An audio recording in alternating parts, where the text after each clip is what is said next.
happens to the adult woman who was raised without her father? Possibly due to a lack of physical or emotional presence, or a combination of any of those factors. And in the same way, what happens to the adult man whose early maternal relationship was somehow not intact, or was dysfunctional, or perceived by him as unfulfilling? Motherlessness and fatherlessness frequently depends not on the death of the parent, but on the fact that the parent of the opposite gender isn't there for the child in the way that is necessary for emotional, psychological, spiritual, and in some cases even physical development to take place in a healthy fashion. Therefore, due to this lack of solid and cohesive parenting, which sometimes may occur even when the parent is doing their best, a dysfunctional mindset, behavior, or defense mechanism may evolve in the personality of the growing boy or girl. Sometimes a father's physical presence may form part of the household, yet he simply may not be available for his daughter in the way that she hopes for, as she searches his face in vain for a clue to her own identity. Sometimes a mother believes she's doing her utmost to raise her son with love and attention, yet he feels as though he never received the love and support he so desperately sought from her as a child, as though he had been shortchanged in the affection department. Sometimes the parent is not actually present due to divorce, abandonment, illness, or death, and sometimes the parent is negligent, uncaring, or even abusive.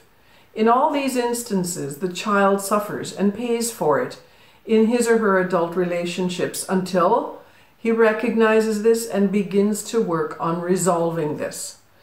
This course explores these issues, their recognition and possible resolution. But before I say anything else, let me state right up front, this course is not about parent bashing. None of my courses are, although parents quite often figure heavily in those courses because parents do play a very important role in our early lives.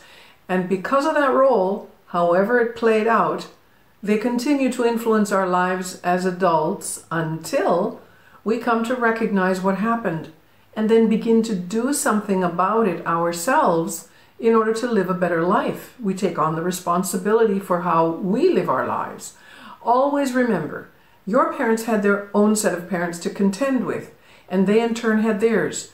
So it's often a generational cycle, and you can be the one to bring it to a halt so that a new and much better and healthier cycle can begin. My name is Gabriela Korch. My Ph.D. is in psychology, and I'm an integral or holistic psychotherapist, which basically means that I focus not only on the mind or the emotions, but also on the body and, most importantly, on the spirit. In my private practice, I work globally with clients from 25 nationalities. Many of these men and women have come from a background that had, in some fashion, a missing, absent, or simply unavailable parent of the opposite gender. And precisely that has been a strongly contributing factor to making their adult love relationships challenging.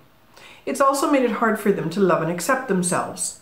My books, my workshops, my newsletters in 3 languages, my blogs, and my weekly group, Live Your Best Life, all form part of my mission in life, which is to help people from all over see how they can implement a number of simple techniques in order to have a better life. Understanding what you can do about a childhood that somehow saddled you with these issues is the main objective of this course.